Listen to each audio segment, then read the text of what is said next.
हाँ जी देवी और सज्जनों, स्वागत है भी तुहाडा सारिਆਂ ਦਾ एक बार फिर अपनी क्लास ਵਿੱਚ ਜਿਹਦੇ ਵਿੱਚ ਅੱਜ ਆਪਾਂ ਗੱਲ ਕਰਾਂਗੇ ਜੀ ਪੈਡਾਗੋਜੀ ਦੇ ਨਾਲ ਸੰਬੰਧਿਤ ਜਿਹੜੇ ਪ੍ਰਸ਼ਨ ਹੈ ਉਹਨਾਂ ਦੇ ਵਿੱਚੋਂ ਜਿਹੜਾ ਟੈਸਟ ਨੰਬਰ 17 ਸੀ ਹੋਇਆ ਉਹਦੀ ਬਾਰੇ ਗੱਲ ਕਰਦੇ ਹਾਂ ਜੀ, ਕਿਉਂਕਿ ਇਹ ਜ਼ਿਆਦਾ ਜ਼ਰੂਰੀ ਹੈ। ਪਹਿਲਾਂ ਵਿੱਚ ਟੈਸਟ ਜਿਹੜੇ ਰਹਿ ਗਏ ਆ ਉਹਨਾਂ ਦੀ ਵਿਆਖਿਆ ਵੀ ਤੁਹਾਨੂੰ ਮਿਲ ਜਾਏਗੀ। ਉਸ ਤੋਂ ਪਹਿਲਾਂ ਆਹ ਜ਼ਿਆਦਾ ਜ਼ਰੂਰੀ ਹੈ ਆਪਣੇ ਵਾਸਤੇ, ਹੈ ਨਾ। ਇਹਨਾਂ ਬਾਰੇ ਪੜ੍ਹਦੇ ਹਾਂ। मात भाषा वो है। पहला प्रश्न की है देवी और सज्जनों, तुहाडी स्क्रीन ते आ चुका है पहला प्रश्न, तो पढ़ते हैं इनू। हाँ, मात भाषा वो है जिसनू बुच्चा नहीं बच्चा, हाँ जिसनू बच्चा अनुकरण राही सीखता है। उपरोक्त कथन किस विद्वान का है? मात भाषा वो है कहता जिसनू बच्चा अनुकरण राही सीखता है। ये परिभाषा किने दिती है भाई? ये परिभाषा बई दिती है डॉक्टर हरकीरत सिंह ने। याद रखना तुसीं, मात भाषा नूं अनुकरण राही सीखण दी गल कौन करदा है? हरकीरत सिंह करदा है। कालरिज ने मात भाषा नूं कहा है मनुख दे शरीर विच धड़कदे दिल दी भाषा। एक ने कहा है मात भाषा वो है जिस राही बच्चा सोचदा ते सुपने उसारदा है, सुपनिਆਂ ਦਾ निर्माण करदा है। एक ने मात भाषा नूं भंगूड़े की भाषा भी क्या है, लैंगुएज ऑफ क्रैडल जिन्हों कहा जाता है। ये भी तुसीं देखना है, याद रखनिया तुसीं ये परिभाषावां। प्रश्न बहुत सोहणे सोहणे बनते हैं इत्थों, परिभाषा नहीं छड्डनी तुसीं, ठीक है भाई। बाकी इवें है गल भी परिभाषा नाल संबंधित एक टैसट ही तैयार करता सी मैं अपनी जिहड़ी टैसट सीरीज़ है उहदे विच परिभाषा दे नाल रिलेटेड प्रश्न तुहानूं मिल जाणगे वाधू, उहदे विचों प्रश्न आ जाणगे। स्वै प्रगटा कीता जाता है। अगला प्रश्न है भी स्वै प्रगटा, स्वै मतलब अपना आप, स्वै खुद वास्ते अपना आप स्वै नूं कहिंदे आ। स्वै प्रगटा कीता जाता है, अपने विचारां नूं प्रगट किवें कीता जाता है। मैं तुहानूं दस्सिआ ना भी तुसी जेकर प्रश्न की शब्दावली समझ के 50% हल कर गए हैं, तुसी 50% प्रश्न उहदे वास्ते तुहानूं जोर लाउण की लोड़ नहीं गी। प्रश्न की शब्दावली समझ गए हो, ये पिछे कंसैप्ट क्लीयर है तुहाडा भी स्वै प्रगटा भी किवें कीता जाता है, ये पिछे कंसैप्ट क्लीयर है तो 50% तुहाडी आ 4 ऑप्शनां ने कर देनी है। हो गया 100% काम। 100% वर्क इस तरह होगा, थोड़ा दिमाग ला के ठंडे दिमाग नाल ते वधिया, मतलब वो कहते हैं एक प्लानिंग बना के उस तरह करना है तुसीं। स्वै प्रगटा किवें कीता जांदा भी लिख के, सुन के, पढ़ के, समझ के। स्वै प्रगटा देखो जी, एक तो हुंदा दूजिਆਂ ਦੇ ਭਾਵਾਂ ਨੂੰ ग्रहण करना, एक हुंदा ग्रहण करना। भाषा 2 पक्षां दे विच हुंदी है, एक ग्रहण करना, एक हुंदी है प्रगट करना। ग्रहण करदे आपां 2 तरीके नाल, किसी दे विचारां नूं ग्रहण करदे आ किवें? सुन के ते पढ़ के, 2 तरीके नाल। ग्रहण करन दे नाल संबंधित 2 कौशल है, सुनना ते पढ़ना, दोनों कौशल ग्रहण करन दे नाल संबंधित है। अगे आ गया प्रगट करना। प्रगट किया जाता है जी बोल के अपने विचारां नूं ते लिख के, ठीक है भाई। आ देखो हुण स्वै प्रगटा किवें करना है? लिख के करना है भाई, ठीक है। सुन के नहीं हुंदा, सुन के तो ग्रहण हुंदा, समझ के नहीं कोई मतलब गा। पढ़ के बनता नहीं गा, समझ के पहला लिख के बनूगा, पहला पढ़ के भी नहीं। पढ़ के ते सुन के दोनों तरीके नाल, पढ़ के ते सुन के तो विचारां नूं ग्रहण किया जाता है, बोल के ते लिख के विचारां नूं प्रगट किया जाता है, ठीक है भाई। सो ये भी हो गया प्रश्न, सवाल अपना सही। अगला प्रश्न देखते हैं देवी और सज्जनों। बच्चे की स्कूली सिक्ख्या का आधार है स्थानक भाषा, राष्ट्रीय भाषा, राज भाषा, मात भाषा। अगे ऑप्शन मैं पा दिना, इत्थे थल्ले रह गए ना, राज भाषा ते मात भाषा, ठीक है भाई। बच्चे की स्कूली सिक्ख्या का आधार किहड़ी भाषा बनती है? स्थानक कोई लोकल भाषा बनती है? नहीं। राष्ट्रीय भाषा नहीं बनती गी, ध्यान च रखना है तुसीं। फिर किते जाओ भी बच्चे की स्कूली सिक्ख्या का आधार तो राष्ट्रीय अपनी हिंदी है जिहड़ी जी राष्ट्रीय भाषा है, तो यही बनती होनी है। ना जी, बिल्कुल नहीं बनती। हिंदी स्कूली सिक्ख्या का आधार नहीं बनती। अगे राज भाषा नहीं बनती, मात भाषा बनती होंदी है। बच्चा जदों स्कूली सिक्ख्या प्राप्त करन जांदा है, जिन्हों रस्मी सिक्ख्या भी कहा जाता है, जिसनों रस्मी सिक्ख्या भी कहा जाता है। घर दे विच जिहड़ी बच्चा मात भाषा सिੱਖਦਾ ਉਹਨੂੰ गैर रस्मी सिक्ख्या कहा जाता है। घर दे विच, घर परिवार समाज दे विच रह के जिहड़ी सिੱਖੀ ਜਾਂਦੀ है ਉਹਨੂੰ गैर रस्मी सिक्ख्या कहा जाता है।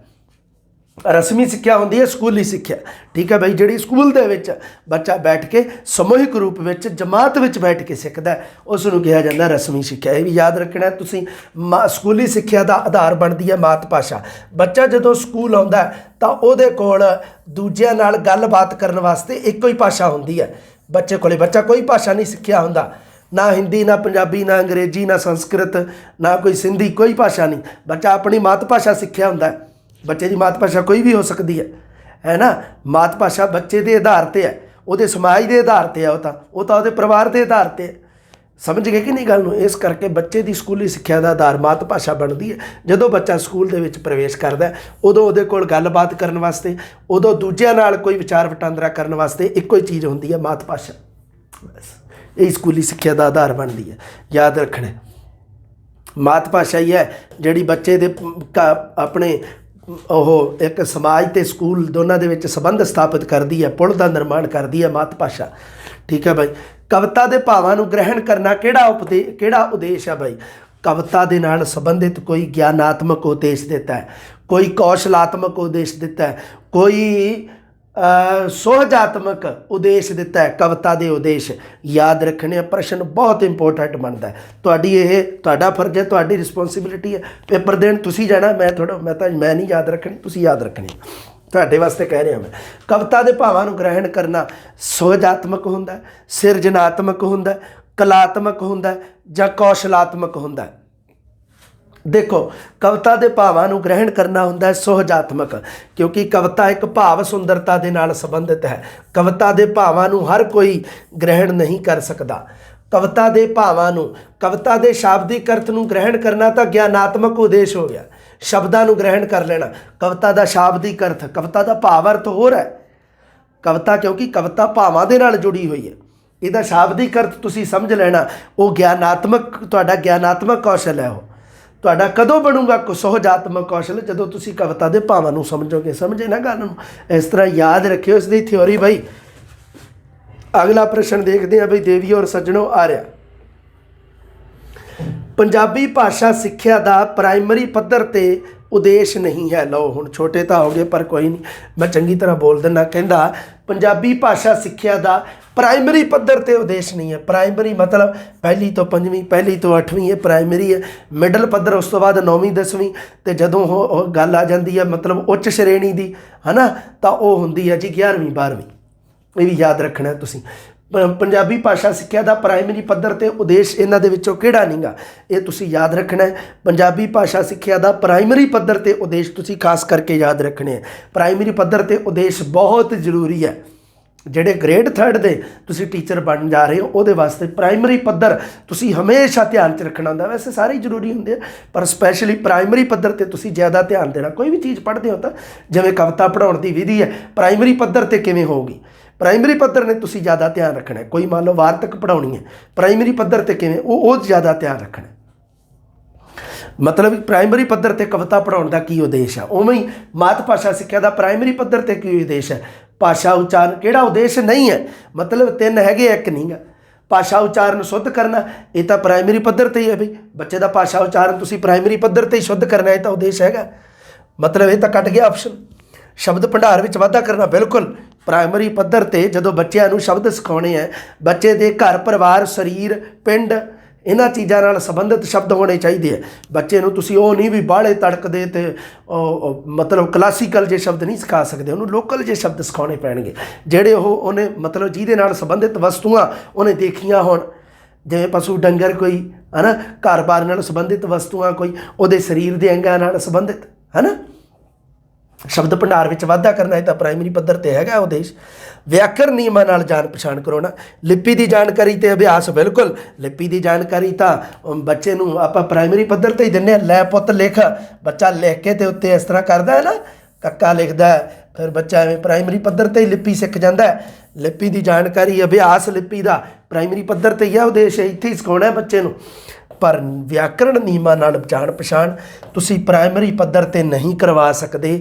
ਵਿਆਕਰਣ ਦੇ ਨਿਯਮ ਹੈ ਜਿਹੜੇ, ਉਹ ਤੁਸੀਂ ਮਿਡਲ ਪੱਧਰ 'ਤੇ ਬੱਚਿਆਂ ਨੂੰ ਪੜ੍ਹਾਉਣੇ ਨੇ। ਇਸ ਤਰ੍ਹਾਂ ਯਾਦ ਰੱਖਿਓ ਬਈ, ਇਸ ਤਰ੍ਹਾਂ ਦਾ ਪ੍ਰਸ਼ਨ ਬਣੂਗਾ, ਫਿਰ ਤੁਸੀਂ ਕਹੋਗੇ, ਫਿਰ ਤੁਸੀਂ ਝਾਕੋਗੇ ਕਾਂਰਗੂ ਉੱਥੇ। ਅਗਲਾ ਪ੍ਰਸ਼ਨ, ਬੱਚਾ ਉਸੇ ਕਿਰਿਆ ਵਿੱਚ ਭਾਗ ਲੈਂਦਾ ਹੈ ਜੋ ਉਸ ਦੀਆਂ ਜਮਾਂਦਰੂ ਅਤੇ ਜਨਮਜਾਤ ਇੱਛਾਵਾਂ ਨੂੰ ਸੰਤੁਸ਼ਟ ਕਰੇ। ਬੱਚਾ ਉਸੇ ਕਿਰਿਆ 'ਚ ਹੀ ਭਾਗ ਲਊਗਾ ਜਿਹੜੀਆਂ ਉਹਦੀਆਂ ਇੱਛਾਵਾਂ ਨੂੰ ਸੰਤੁਸ਼ਟ ਕਰੇ, ਜਿਹੜੀ ਚੀਜ਼ ਹੈ ਨਾ। ਇਹ ਉਪਰੋਕਤ ਕਥਨ ਕਿਹੜੇ ਸਿਧਾਂਤ ਨਾਲ ਸੰਬੰਧਿਤ ਹੈ? ਯਤਨ ਦਾ ਸਿਧਾਂਤ, ਰੁਚੀ ਦਾ ਸਿਧਾਂਤ, ਕਿਰਿਆਸ਼ੀਲਤਾ ਦਾ ਸਿਧਾਂਤ ਜਾਂ ਅਭਿਪ੍ਰੇਰਣਾ ਦਾ ਸਿਧਾਂਤ। ਇਹ ਹੈ ਜੀ, ਇਹ ਤੁਹਾਨੂੰ ਪਤਾ ਹੀ ਹੈ। ਬੱਚਾ ਉਸੇ ਕਿਰਿਆ 'ਚ ਭਾਗ ਲੈਂਦਾ ਹੈ ਜਿਹੜੀਆਂ ਉਸਦੀਆਂ ਜਮਾਂਦਰੂ ਜਨਮਜਾਤ ਇੱਛਾਵਾਂ ਉਹਦੀਆਂ ਰੁਚੀਆਂ ਨੂੰ ਸੰਤੁਸ਼ਟ ਕਰੇ। ਸੋ ਇਹ ਹੈ ਜੀ ਰੁਚੀ ਦਾ ਸਿਧਾਂਤ। ਇਹ ਯਾਦ ਰੱਖਣਾ ਤੁਸੀਂ, ਠੀਕ ਹੈ ਬਈ। ਅਗਲਾ ਪ੍ਰਸ਼ਨ, ਇਹਦੀ PDF ਹੋਰ ਹਿਸਾਬ ਦੀ ਹੈ, ਪਰ ਕੋਈ ਨਾ, ਟਾਈਮ ਪਾਸ ਕਰ ਲਓਗੇ ਤੁਸੀਂ, ਮੈਨੂੰ ਪਤਾ ਹੈ ਇੰਨਾ ਕੁ ਐਡਜਸਟ ਤਾਂ ਕਰ ਲਓਗੇ। ਬੱਚਾ ਬੋਲਣ ਤੋਂ ਪਹਿਲਾਂ ਕੀ ਸਿੱਖਦਾ ਹੈ ਬਾਈ? ਉਚਾਰਨ, ਪੜ੍ਹਨਾ, ਲਿਖਣਾ ਜਾਂ ਸਮਝਣਾ। ਬੱਚਾ ਬੋਲਣ ਤੋਂ ਪਹਿਲਾਂ ਕੀ ਸਿੱਖਦਾ ਹੈ? ਦੱਸੋ ਵੀ। ਬੱਚਾ ਬੋਲਣ ਤੋਂ ਪਹਿਲਾਂ ਪੜ੍ਹਨਾ ਸਿੱਖਦਾ ਹੈ, ਬੱਚਾ ਬੋਲਣ ਤੋਂ ਪਹਿਲਾਂ ਉਚਾਰਨ ਸਿੱਖਦਾ ਹੈ, ਲਿਖਣਾ ਸਿੱਖਦਾ ਹੈ ਜਾਂ ਸਮਝਣਾ ਸਿੱਖਦਾ ਹੈ। ਇਹ ਪ੍ਰਸ਼ਨ ਬਹੁਤ ਜ਼ਰੂਰੀ ਹੈ, ਬਹੁਤ ਹੀ ਸ਼ਾਨਦਾਰ ਪ੍ਰਸ਼ਨ ਹੈ। ਬੱਚਾ ਬੋਲਣ ਤੋਂ ਪਹਿਲਾਂ ਪੜ੍ਹਨਾ ਤਾਂ ਬਿਲਕੁਲ ਨਹੀਂ ਸਿੱਖਦਾ, ਬੱਚਾ ਬੋਲਣ ਤੋਂ ਪਹਿਲਾਂ ਲਿਖਣਾ ਤਾਂ ਬਿਲਕੁਲ ਨਹੀਂ ਸਿੱਖਦਾ, ਠੀਕ ਹੈ ਬਈ। ਮਾਂਟੇਸਰੀ ਵਿਧੀ ਅਨੁਸਾਰ ਲਿਖ ਸਕਦਾ। ਬੱਚਾ ਬੋਲਣ ਤੋਂ ਪਹਿਲਾਂ ਸਮਝਣ ਦਾ ਨਹੀਂ ਹੁੰਦਾ ਗੱਲ, ਬੋਲਣ ਤੋਂ ਪਹਿਲਾਂ ਉਚਾਰਨ ਦੀ ਗੱਲ ਆਉਂਦੀ ਹੈ, ਧਿਆਨ 'ਚ ਰੱਖਣਾ। ਬੱਚਾ ਬੋਲਣ ਤੋਂ ਪਹਿਲਾਂ ਉਚਾਰਨ ਸਿੱਖਦਾ ਹੈ। ਅਗਰ ਉਚਾਰਨ ਨਹੀਂ ਆਏਗਾ ਤਾਂ ਬੋਲੇਗਾ ਨਹੀਂ, ਸਮਝੇਗਾ ਨਹੀਂ। ਬੱਚਾ ਬੋਲਣ ਤੋਂ ਪਹਿਲਾਂ ਉਚਾਰਨ ਸਿੱਖਦਾ, ਬੋਲਣ ਤੋਂ ਪਹਿਲਾਂ ਉਚਾਰਨ ਆਉਂਦਾ ਹੈ ਬਾਈ। ਬੋਲਣ ਤੋਂ ਪਹਿਲਾਂ ਉਸ ਨੂੰ ਉਸ ਦਾ ਉਚਾਰਨ ਪਤਾ ਹੋਣਾ ਚਾਹੀਦਾ ਵੀ ਆਹ ਸ਼ਬਦ ਕਿਵੇਂ ਬੋਲਿਆ ਜਾਊਗਾ। ਸਮਝ ਗਏ ਨਾ? ਉਸ ਨੂੰ ਕਿਹਾ ਜਾਂਦਾ ਉਚਾਰਨ, ਵੀ ਇਹਨੂੰ ਬੋਲਣਾ ਕਿਵੇਂ ਹੈ, ਬੋਲਣ ਦੇ ਤਰੀਕੇ ਨੂੰ ਕਿਹਾ ਜਾਂਦਾ ਉਚਾਰਨ। ਐਵੇਂ ਕਿਤੇ ਬੋਲਣਾ ਅਤੇ ਉਚਾਰਨ ਦੋਨੇ ਕਿਤੇ ਨੇੜੇ ਇਕੱਠੇ ਕਰ ਦਿਓ ਸਮਾਨਾਰਥੀ। ਬੋਲਣ ਤੋਂ ਪਹਿਲਾਂ ਉਚਾਰਨ ਆਉਂਦਾ ਹੈ, ਮਤਲਬ ਉਚਾਰਨ ਹੀ ਉਹਦੇ ਚਿਹਨ ਦੇ ਵਿੱਚ ਹੈ ਨਹੀਂ ਵੀ ਇਹਨੂੰ ਮੈਂ ਬੋਲਣਾ ਕੀ ਹੈ ਚੀਜ਼ ਨੂੰ, ਫਿਰ ਉਹ ਬੋਲ ਹੀ ਨਹੀਂ ਸਕੂਗਾ ਉਸ ਨੂੰ, ਹੈ ਨਾ? ਹਾਂ, ਸਮਝੇ ਕਿ ਨਹੀਂ ਕਹਾਣੀ? ਅਗਲਾ ਪ੍ਰਸ਼ਨ, ਪ੍ਰਯੋਗ ਦਾ ਸਿਧਾਂਤ ਕਿਹੜੇ ਸਿਧਾਂਤ ਨੂੰ ਕਹਿੰਦੇ ਆ? ਅਭਿਪ੍ਰੇਰਣਾ ਦਾ ਸਿਧਾਂਤ, ਅਭਿਆਸ ਦਾ ਸਿਧਾਂਤ, ਬੋਲਚਾਲ ਦਾ ਸਿਧਾਂਤ ਜਾਂ ਚੋਣ ਦਾ ਸਿਧਾਂਤ। ਪ੍ਰਯੋਗ ਦਾ ਸਿਧਾਂਤ ਕਿਹੜੇ ਸਿਧਾਂਤ ਨੂੰ ਕਿਹਾ ਜਾਂਦਾ ਹੈ ਬਾਈ?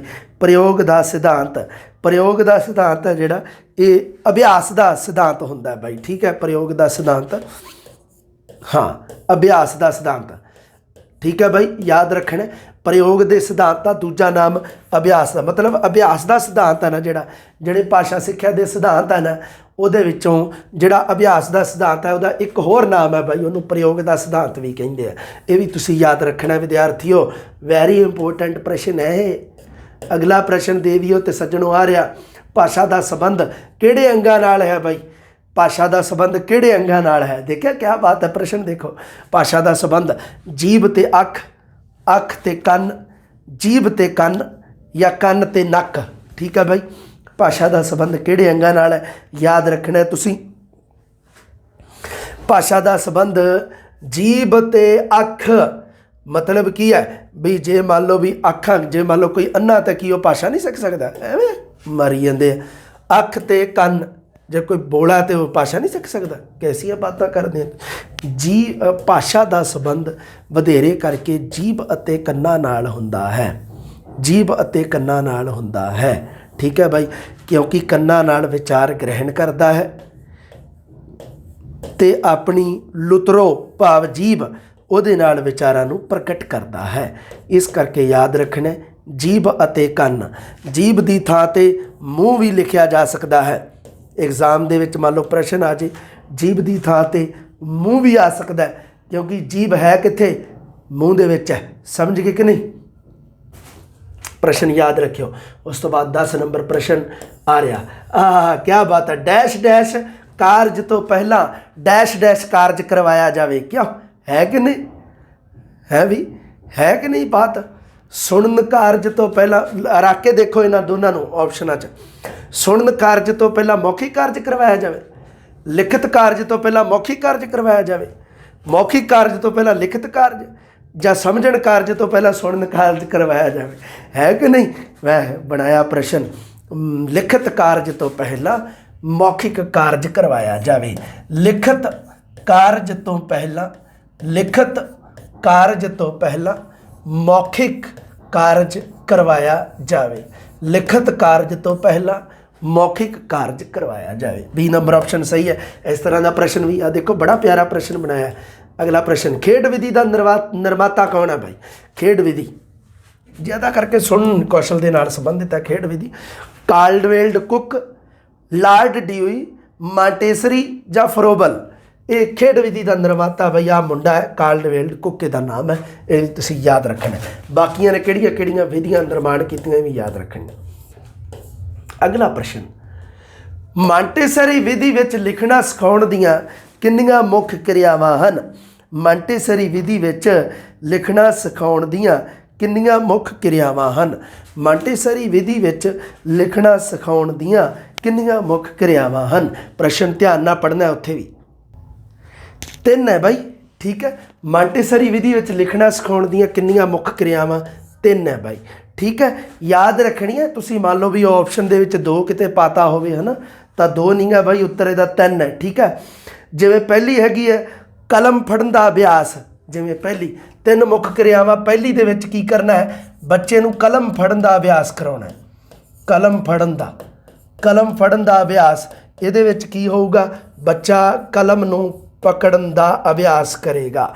ਕਲਮ ਨੂੰ ਆਪਣੇ ਹੱਥ ਨਾਲ, ਤੇ ਜਿਹੜੇ ਆਹ ਉਂਗਲਾਂ ਦੇ ਅੱਗੇ ਪੱਠੇ ਆ, ਮਸਲਸ ਬਣੇ ਹੋਏ ਆ, ਇਹਨਾਂ ਦਾ ਅਭਿਆਸ ਹੋਊਗਾ। ਜਦੋਂ ਇਹ ਪ੍ਰੋਪਰ ਹੋਣਗੇ ਤਾਂ ਸਹੀ ਤਰੀਕੇ ਨਾਲ ਕਲਮ ਪਕੜੂਗਾ, ਪਹਿਲਾ ਅਭਿਆਸ। ਦੂਜਾ, ਬੱਚੇ ਨੂੰ ਅੱਖਰ ਦੀ ਬਣਾਵਟ ਤੇ ਸਰੂਪ ਬਾਰੇ ਸਮਝਾਉਣਾ ਹੈ। ਅੱਖਰ ਦੀ ਬਣਾਵਟ ਤੇ ਸਰੂਪ ਬਾਰੇ, ਬਣਾਵਟ ਅਤੇ ਸਰੂਪ ਉਸ ਦਾ, ਠੀਕ ਹੈ ਬਾਈ। ਵੀ ਬੱਚੇ ਨੂੰ ਉਸ ਦੀ ਬਣਾਵਟ ਵੀ ਕਹਿ ਲਿਖਣਾ ਹੈ, ਮੰਨ ਲਓ ਕੱਕਾ, ਤੇ ਬਾਈ ਇਸ ਤਰ੍ਹਾਂ ਲਿਖਣਾ ਹੈ ਬੇਟਾ ਜੀ, ਤੇ ਇਹਦੀ ਬਣਾਵਟ ਸਰੂਪ ਇਹਦਾ ਇਸ ਤਰ੍ਹਾਂ, ਸਭ ਬੱਚੇ ਨੂੰ ਦੱਸਣਾ। ਅੱਗੇ ਤੀਸਰਾ, ਅੱਖਰਾਂ ਦਾ ਧੁਨੀਆਤਮਕ ਵਿਸ਼ਲੇਸ਼ਣ। ਅੱਖਰਾਂ ਦਾ ਧੁਨੀਆਤਮਕ ਵਿਸ਼ਲੇਸ਼ਣ ਹੈ ਬਾਈ, ਠੀਕ ਹੈ। ਇਹ 3 ਨੰਬਰ ਤੇ ਕਰਨਾ ਤੁਸੀਂ, ਧੁਨੀਆਤਮਕ ਵਿਸ਼ਲੇਸ਼ਣ। ਆ ਚੱਕੋ, ਗੱਲ ਹੋ ਗਈ ਕਲੀਅਰ ਤੁਹਾਡੀ। ਵਿਸ਼ਲੇਸ਼ਣ ਚੱਕੋ, ਆ ਲਓ। ਮਾਂਟੇਸਰੀ ਵਿਧੀ ਵਿੱਚ ਲਿਖਣਾ ਸਿਖਾਉਣ ਦੀਆਂ 3 ਮੁੱਖ ਕਿਰਿਆਵਾਂ: ਕਲਮ ਫੜਨ ਦਾ ਅਭਿਆਸ, ਅੱਖਰ ਦੀ ਬਣਾਵਟ ਤੇ ਸਰੂਪ ਸਮਝਾਉਣਾ, ਅੱਖਰਾਂ ਦਾ ਧੁਨੀਆਤਮਕ ਵਿਸ਼ਲੇਸ਼ਣ ਕਰਾਉਣਾ। ਲਓ ਜੀ, ਹੋ ਗਈ ਗੱਲ ਕਲੀਅਰ। ਅਗਲਾ ਪ੍ਰਸ਼ਨ ਦੇਖਦੇ ਹਾਂ ਦੇਵੀਓ ਔਰ ਸੱਜਣੋ, ਕਿਹੜਾ? ਮਾਟੋ ਦਾ ਸੰਬੰਧ ਕਿਸ ਵਿਧੀ ਨਾਲ ਹੈ? ਪ੍ਰੋਜੈਕਟ ਵਿਧੀ, ਸਮਵਾਏ ਵਿਧੀ, ਕਿੰਡਰਗਾਰਟਨ ਵਿਧੀ ਜਾਂ ਮਾਂਟੇਸਰੀ ਵਿਧੀ? ਮਾਟੋ ਦਾ ਸੰਬੰਧ, ਮਾਟੋ ਤਾਂ ਐਵੇਂ ਤਾਂ ਸੁਣਿਆ ਨਾਮ ਕਿਤੇ, ਹੈ ਨਾ। ਤੁਸੀਂ ਪੁੱਛਦੇ ਵੀ ਹੁੰਦੇ ਆ ਸਟੂਡੈਂਟ, ਸਰ ਮਾਟੋ ਕੀ ਹੈ ਨਾ। ਮਾਟੋ ਜਿਹੜੀ ਉਹ ਕਿੰਡਰਗਾਰਟਨ ਵਿਧੀ ਦੇ ਵਿੱਚ ਆਉਂਦਾ ਹੈ ਨਾ ਨਾਮ, ਮਾਟੋ ਉਹਨੂੰ ਕਿਹਾ ਜਾਂਦਾ ਕਿੰਡਰਗਾਰਟਨ ਵਿਧੀ ਵਿੱਚ। ਮਾਟੋ ਦਾ ਸੰਬੰਧ ਹੈ ਜਿਹੜਾ, ਇਹ C ਨੰਬਰ ਆਪਸ਼ਨ ਤੁਹਾਡਾ ਸਹੀ ਹੈ, ਕਿੰਡਰਗਾਰਟਨ ਵਿਧੀ ਨਾਲ ਸੰਬੰਧਿਤ ਹੈ। ਮਾਟੋ ਦਾ ਮਤਲਬ ਹੁੰਦਾ ਹੈ ਵੀ ਕਿੰਡਰਗਾਰਟਨ ਵਿਧੀ ਦੇ ਵਿੱਚ ਜਿਹੜੀਆਂ ਉਹ ਮਤਲਬ ਉਹ ਜਿਹੜੀ ਅਧਿਆਪਕ ਨੇ ਜਿਹੜਾ ਕੰਮ ਕਰਨਾ ਹੈ ਨਾ, ਉਹਦੇ ਵਾਸਤੇ ਅਧਿਆਪਕ ਨੂੰ ਸਿਖਲਾਈ ਦੀ ਲੋੜ ਹੁੰਦੀ ਹੈ। ਪਹਿਲਾਂ ਅਧਿਆਪਕ ਨੂੰ ਸਿਖਲਾਈ ਦੇਣੀ ਜ਼ਰੂਰੀ ਹੈ। ਇਹਦੇ ਵਿੱਚ ਅਧਿਆਪਕ ਨੂੰ ਸਿਖਲਾਈ ਦੀ ਲੋੜ ਹੈ ਬਾਈ, ਇਹਦੇ ਵਿੱਚ, ਠੀਕ ਹੈ। ਅਧਿਆਪਕ ਨੂੰ ਸਿਖਲਾਈ ਦੀ ਲੋੜ ਹੈ। ਬਸ ਉਹ ਅਧਿਆਪਕ ਨੂੰ ਸਿਖਲਾਈ ਦੇਣ ਵਾਸਤੇ ਜਿਹੜਾ ਮਾਰਗਦਰਸ਼ਨ ਅਧਿਆਪਕ ਨੂੰ ਦਿੱਤਾ ਜਾਂਦਾ ਹੈ, ਕਿਉਂਕਿ ਬੱਚਿਆਂ ਦੇ ਅੰਦਰ ਜਦੋਂ ਦੇਖੋ ਕਿੰਡਰਗਾਰਟਨ ਵਿਧੀ ਜਦੋਂ ਲਾਗੂ ਕਰਨੀ ਹੈ ਨਾ, ਉਹਦੇ ਵਾਸਤੇ ਅਧਿਆਪਕ ਐਕਸਪਰਟ ਹੋਣਾ ਚਾਹੀਦਾ। ਅਧਿਆਪਕ ਐਕਸਪਰਟ ਉਦੋਂ ਹੋਊਗਾ ਬਈ, ਕਦੋਂ ਹੋਊਗਾ? ਜਦੋਂ ਅਧਿਆਪਕ ਆਪ ਐਕਸਪਰਟ ਹੋਊਗਾ। ਅਧਿਆਪਕ ਮਤਲਬ ਕਹਿਣ ਦਾ ਕੀ ਹੈ ਵੀ ਅਧਿਆਪਕ ਦਾ ਐਕਸਪਰਟ ਹੋਣਾ ਜ਼ਰੂਰੀ ਹੈ। ਅਧਿਆਪਕ ਐਕਸਪਰਟ ਕਦੋਂ ਹੋਊਗਾ? ਜਦੋਂ ਉਹਨੂੰ ਪ੍ਰੋਪਰ ਮਾਰਗਦਰਸ਼ਨ ਮਿਲੂਗਾ। ਉਸ ਨੂੰ ਮਾਰਗਦਰਸ਼ਨ ਵਾਲਾ ਜਿਹੜਾ ਸਿਧਾਂਤ ਹੈ, ਉਸ ਨੂੰ ਮਾਟੋ ਕਿਹਾ ਜਾਂਦਾ ਹੈ, ਠੀਕ ਹੈ ਬਾਈ। ਅਧਿਆਪਕ ਨੂੰ ਸਿਖਲਾਈ ਦੇਣ ਦਾ ਸਿਧਾਂਤ, ਅਧਿਆਪਕ ਨੂੰ ਮਾਰਗਦਰਸ਼ਨ ਕਰਨ ਦਾ ਜਿਹੜਾ ਨਿਯਮ ਸਿਧਾਂਤ ਹੈ, ਉਹਨਾਂ ਨੂੰ ਮਾਟੋ ਕਿਹਾ ਜਾਂਦਾ ਹੈ, ਠੀਕ ਹੈ ਬਾਈ। ਇਹ ਵੀ ਯਾਦ ਰੱਖਣਾ ਤੁਸੀਂ। ਅਗਲਾ ਪ੍ਰਸ਼ਨ ਦੇਵੀਓ ਸੱਜਣੋ ਆ ਗਿਆ, ਮਾਤ ਭਾਸ਼ਾ ਵਾਂਗ ਕਿਸੇ ਦੂਜੀ ਭਾਸ਼ਾ ਨੂੰ ਕਿਹੜੀ ਵਿਧੀ ਨਾਲ ਸਿਖਾਇਆ ਜਾਂਦਾ ਹੈ? ਸੰਰਚਨਾਤਮਕ ਵਿਧੀ ਤੇ ਵਿਆਖਿਆ ਵਿਧੀ। ਸੰਰਚਨਾਤਮਕ ਵਿਧੀ ਤੇ ਵਿਆਖਿਆ ਵਿਧੀ। ਆ ਲਓ ਆਪਸ਼ਨ ਉੱਥੋਂ ਚੱਕ ਕੇ ਮੈਂ ਇੱਥੇ ਪਾਤੇ ਆ, ਛੋਟੇ ਸੀ ਨਾ ਆਪਸ਼ਨ, ਮੈਂ ਕਿਹਾ ਚੱਲ ਇੱਥੇ ਪੈ ਜਾਣਗੇ, ਠੀਕ ਹੈ। ਮਾਤ ਭਾਸ਼ਾ ਵਾਂਗ ਕਿਸੇ ਦੂਜੀ ਭਾਸ਼ਾ ਨੂੰ ਕਿਹੜੀ ਵਿਧੀ ਨਾਲ ਸਿਖਾਇਆ ਜਾਂਦਾ ਹੈ? ਤਾਂ ਇਹ ਹੈ ਬਈ ਤੁਹਾਡਾ, ਮਾਤ ਭਾਸ਼ਾ ਵਾਂਗ ਕਿਸੇ ਦੂਜੀ ਭਾਸ਼ਾ ਨੂੰ ਕਿਹੜੀ ਵਿਧੀ ਨਾਲ ਸਿਖਾਇਆ ਜਾਂਦਾ ਹੈ? ਪ੍ਰਤੱਖ ਵਿਧੀ ਨਾਲ, ਠੀਕ ਹੈ ਬਈ। ਮਾਤ ਭਾਸ਼ਾ ਵਾਂਗ ਕਿਸੇ ਦੂਜੀ ਭਾਸ਼ਾ ਨੂੰ ਸਿਖਾਉਣਾ ਕਿਹੜੀ ਵਿਧੀ ਨਾਲ ਸਿੱਖਿਆ ਜਾਂਦਾ ਹੈ ਜਾਂ ਸਿਖਾਇਆ ਜਾਂਦਾ ਹੈ? ਕੋਈ ਦਿੱਕਤ ਨਹੀਂ, ਕੋਈ ਗੱਲ, ਪ੍ਰਤੱਖ ਵਿਧੀ। ਅਗਲਾ ਪ੍ਰਸ਼ਨ, ਭਾਸ਼ਾ ਪ੍ਰਯੋਗਸ਼ਾਲਾ ਦਾ ਨਿਰਮਾਣ ਕਦੋਂ ਤੇ ਕਿੱਥੇ ਹੋਇਆ? ਭਾਸ਼ਾ ਪ੍ਰਯੋਗਸ਼ਾਲਾ ਦਾ ਨਿਰਮਾਣ ਜਿਹੜਾ ਡੀ ਨੰਬਰ ਆਪਸ਼ਨ ਹੈ ਨਾ, ਉਹ ਹੈਗਾ 1960 ਭਾਰਤ। ਡੀ ਨੰਬਰ ਆਪਸ਼ਨ ਮੈਂ ਥੱਲੇ ਪਾ ਦਿੰਦਾ। ਆ ਲੈ, ਸਹੀ ਆਪਸ਼ਨ ਤਾਂ ਆਪਣਾ ਰਹਿ ਗਿਆ ਉੱਥੇ, 1 ਮਿੰਟ ਰੁਕੋ। ਭਾਸ਼ਾ ਪ੍ਰਯੋਗਸ਼ਾਲਾ ਦਾ ਨਿਰਮਾਣ डी नंबर ऑप्शन जिहड़ा तुहाडा वैसे किसी काम का तो नहीं, तुसीं पढ़िया होया भी अपने 1960 भारत, डी नंबर ऑप्शन ठीक है भाई। 1960 भारत, 1960 अमेरिका, 1966 भारत, 1966 अमेरिका, 1960 भारत। भाषा प्रयोगशाला का निर्माण होया 1966 अमेरिका च। प्रश्न एक बार आया सीगा, भाषा प्रयोगशाला का निर्माण रीट के पेपर च आया, ऑप्शन आह ही दिता सी 1960 अमेरिका। सही तो सही किया होना, क्योंकि कॉमन जी गल से भी अमेरिका च होया, बाकी तो भारत पाकिस्तान नाम दिते सीगे तो वह आपां नूं पता ही भारत पाकिस्तान दे विच तां एवें दा काम हो नहीं सकता भाषा प्रयोगशाला वाला। इस करके की 1960 अमेरिका तो 1960 अमेरिका नूं डिलीट करता सी इस प्रश्न नूं, ठीक है भाई, डिलीट हो गया सी, क्योंकि भाषा प्रयोगशाला का निर्माण 1960 विच नहीं होया, भाषा प्रयोगशाला का निर्माण 1966 दे विच होया, ठीक है भाई। ये भी याद रखना है तुसीं। अगला प्रश्न देवी और सज्जनों, हाँ, पूर्व ज्ञान के आधार पर नवा ज्ञान प्राप्त करना किहड़े सिੱਖਿਆ सूत्र के अंतर्गत आउंदा है? पूर्व ज्ञान के आधार पर नवा ज्ञान किहड़ा सूत्र है भाई? जाण तो अणजाण, सौख तो औख, सौच तो औख नहीं भाई, सौख सौखा, सरल तो कठिन जिन्हों कहा जाता है, स्थूल तो सूक्ष्म, अमूरत तो मूरत। पूर्व ज्ञान के आधार पर नवा ज्ञान प्राप्त करना होंदा है भाई जाण तो अणजाण। पूर्व ज्ञान है जिहड़ा वो हैगा जी जाण, ਉਹਦੇ बारे जानता है विद्यार्थी, तो नवा ज्ञान है जिहड़ा ਉਹਦੇ बारे अणजाण है। जाण तो अणजाण तक सिੱਖਿਆ सूत्र लागू करना, कहने का भाव बच्चे के पूर्व ज्ञान के आधार पर उसनूं नवा ज्ञान प्रदान करना। हो गया क्लीयर भाई? इस तरह के याद कर लिया तुसीं सिੱਖਿਆ सूत्र सारे। पहला पूरी कविता का वाचन अते फिर खंड वाचन करना, ये किहड़ा सूत्र है भाई? अंश तो पूरण, विश्लेषण तो संश्लेषण, मूरत तो अमूरत, ते जा आ गया पूरण तो अंश। पहला पूरी कविता का वाचन फिर उसका खंड वाचन करना। पहला पूरी कविता का वाचन हो गया, पहला पूरी कविता मतलब पूर्ण, पहला पूरी कविता मतलब पूर्ण, फिर उसका खंडा दे विच वाचन करना, खंड मतलब अंश। लो जी हो गया पूर्ण से अंश, पूर्ण तो अंश, पूर्ण तो अंश देख लो भाई कित्थे है, डी नंबर ऑप्शन है तुहाडा 17वें प्रश्न का पूर्ण तो अंश। अगला प्रश्न, व्याकरण की दोहराई किस विधि नाल करनी चाहिए है? आगमन विधि, निगमन विधि, व्याख्या विधि या व्यवहारिक विधि? 18 नंबर प्रश्न, व्याकरण की दोहराई किहड़ी विधि नाल करनी चाहिए है? व्याकरण की दोहराई निगमन विधि दे नाल करनी चाहिए है, जिन्हों कहा जाता नियम उदाहरण विधि, ठीक है भाई, नियम उदाहरण व्याकरण की दोहराई, ठीक है भाई। निगमन ते व्याकरण सिक्ख्या का आरंभ आगमन विधि नाल करना चाहिए है, तो इसकी दोहराई निगमन विधि नाल करनी चाहिए। इस तरह दी सिद्धांतिक गल्लां याद रखियो, काम आउणगियां उत्थे भाई तुहाडे। अगला प्रश्न देखते हैं देवियो सज्जणों, व्याकरण सिक्ख्या विच व्याकरण के नियम की हुंदे हन बई? खाली थां भरनी है तुसीं। व्याकरण सिक्ख्या विच व्याकरण के नियम अमूरत हुंदे हन, स्पष्ट हुंदे हन, मूरत हुंदे हन या शुद्ध हुंदे हन? व्याकरण सिक्ख्या विच व्याकरण के नियम अमूरत हुंदे हन। व्याकरण सिक्ख्या विच व्याकरण के नियम अमूरत हुंदे हन, जिन्हां नूं उदाहरण मतलब मूरत की सहायता नाल उन्हां नूं कढिया जांदा है। मूरत तो अमूरत इसनूं कहा जाता, ठीक है भाई। व्याकरण सिक्ख्या विच व्याकरण के नियम अमूरत हुंदे आ भाई, छुपे हुंदे आ व्याकरण सिक्ख्या विच। जिवें मान लो कोई मैं वाक लिखदा, कोई उदाहरण लिखदा, तो ये नियम सामने थोड़ा ये अंदर छुपे हुए हैं, ठीक है भाई। उदाहरण तो सामने पई है, आ चको उदाहरण है, ये तो सामने पई है, ये तो मूरत है उदाहरण तो, पर जिहड़े अंदर नियम काम कर रहे हैं वो है जिहड़े वो अमूरत है, उन्होंने कढ के दसना पैंदा है अध्यापक।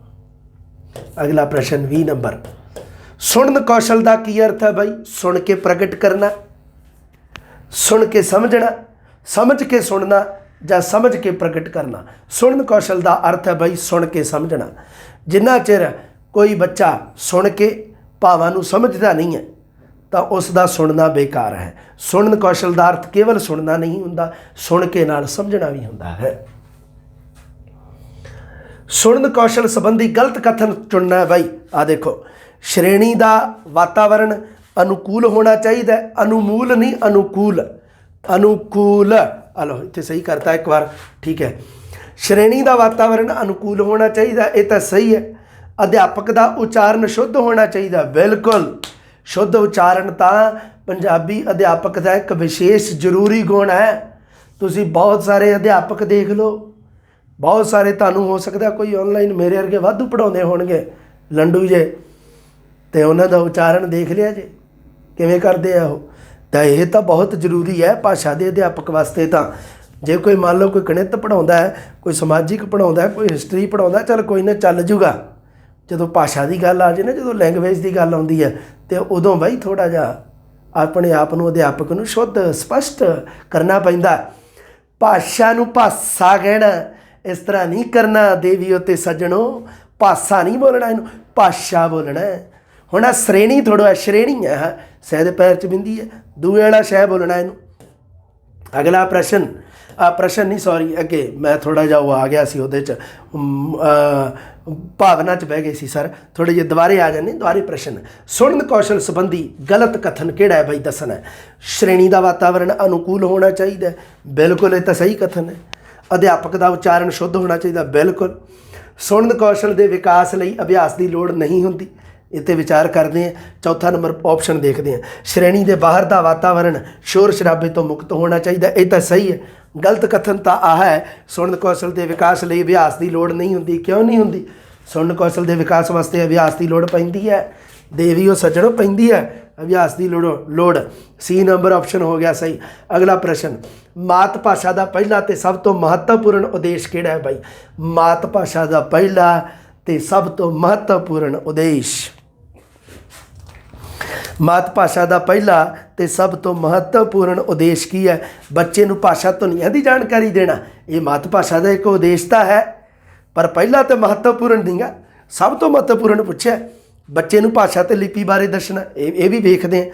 बच्चे नूं वाक्या राहीं भाषा सिखाउणी, ਜਾਂ बच्चे विच प्रगटा की योग्यता का विकास करना। मात भाषा का पहला तो सब तो महत्वपूर्ण उद्देश्य बच्चे विच प्रगटा की योग्यता का विकास करना। जिन्ना चिर बच्चा अपने विचारों को प्रगट नहीं करूँगा, उन्ना चिर बच्चे की मात भाषा का विकास तुसीं नहीं कह सकते भी ये नहीं हो रहा। बिल्कुल तुसीं कहना नहीं जी बिल्कुल नहीं होया ही नहीं, क्योंकि सुनन कौशल कला कुछ नहीं करूँगा। उस तो बाद जो बच्चा बोलन कौशल के विच विकास करेगा, उदों बच्चे विच प्रगटा की योग्यता का विकास होगा। उहदे नाल ही बच्चे नूं क्या ये होंदा, मात भाषा का पहला तो सब तो महत्वपूर्ण उद्देश्य की है? बच्चे विच प्रगटा की योग्यता का विकास करना। हल भाषा सिक्ख्या का आरंभ कित्थों हुंदा है भाई? सुनन तो, समझण तो, मौखिक प्रगटा तो, जां लिखण तो। 23 नंबर प्रश्न, 23 नंबर प्रश्न आ देखो क्या बात है। प्रश्न बड़ा प्यारा है, तुहानूं कई गल्लां दसणीआं। देखो कौशल जदों तुसीं पढ़दे हैं, जदों तुसीं कौशल अनुपात अते क्रम का सिद्धांत जदों तुसीं पढ़दे हो, अनुपात अते क्रम का सिद्धांत, उहदे विच इह है भी कौशल है जिहड़े उन्हां नूं चारां नूं बराबर अनुपात विच, एक तां बराबर चारे कौशलों के विचों तुसीं किसी नूं घट तवज्जो नहीं दे सकते, किसी नूं बड़ा महत्व नहीं दे सकते। समझ गए गल नूं? चारे इहनूं कहा जांदा अनुपात। हुण क्रम सुन लो, क्रम हैगा चारा कौशलों का सुनना, मतलब सुन के समझना, सुनना, बोलना, पढ़ना, लिखना। ठीक है भाई, लिखना की हुंदा है? LSRW मैनूं लगदा आई करदे होणे आ, लिसनिंग स्पीकिंग रीडिंग ते राइटिंग। लिसनिंग स्पीकिंग रीडिंग ते राइटिंग है। तो आईलैट्स वाली क्लास चल गई है, उहदे विच हुंदे आ 4 मॉड्यूल। हाँ लो जी, LSRW ये इस तरह ही रहूगा कौशल।